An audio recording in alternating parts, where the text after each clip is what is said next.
This one is going to be much shorter. It's a fairly straightforward and basic idea that I'm going to go over, but I feel like it'll be beneficial to a lot of you.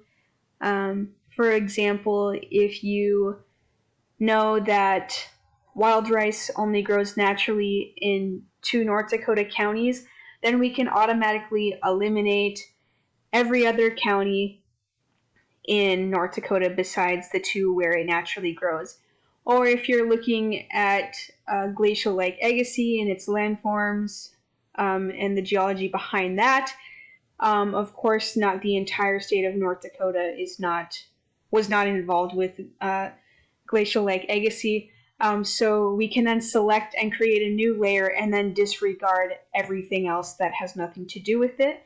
So if that makes sense, that's what this is going to be going through, just how to create or extract data from an already existing layer that we have. So I'll go through a couple examples right here. So let's say these are our counties.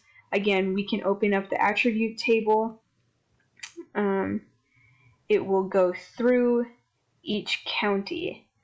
So if you click, you can flash it, and there you see that Stutzman County, so on and so forth. Again, Cass County is over here, of course. Let's just say we want to only extract Barnes and Stutzman County or Ransom County, for example.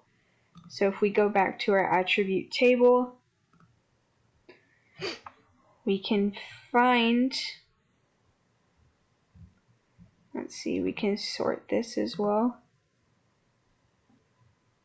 So if we have Barnes County right there, and then we can scroll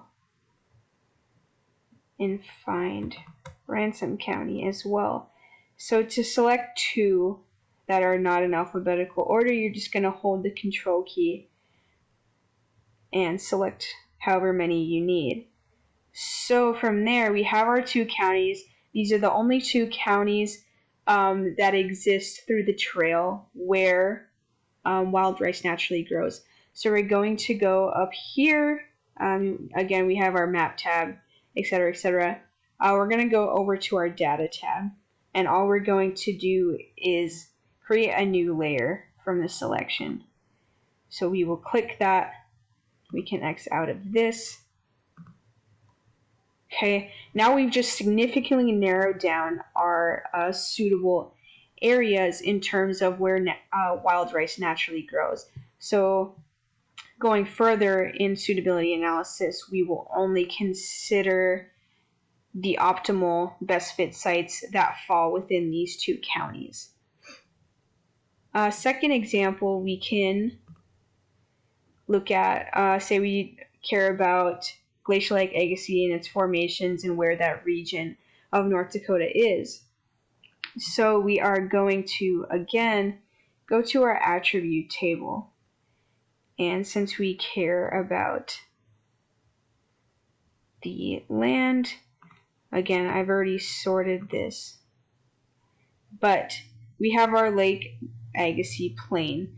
There's Northern Glaciated Plain, and then the Northern Great Plains as well. But if we go here and we select and we hold Shift, we can select all of these. And you can see if we zoom out, it's the entire eastern portion of North Dakota. So again, same thing, under our data tab, we're just going to make a copy of this layer based on our selection, and we'll click that, and we can turn this off. And again, if we close our attribute table, we are only now focusing on that eastern portion of the North Country Trail, that we will be analyzing to find our suitable sites through there. So I hope this, again, it's a really easy tool to use. So I hope this helps further narrow it down without even having to do much analysis at all. But just based on your goal, really extracting that data and further narrowing down a site. So again, Hope this is helpful to you. Let me know if there's any questions. Thanks, guys.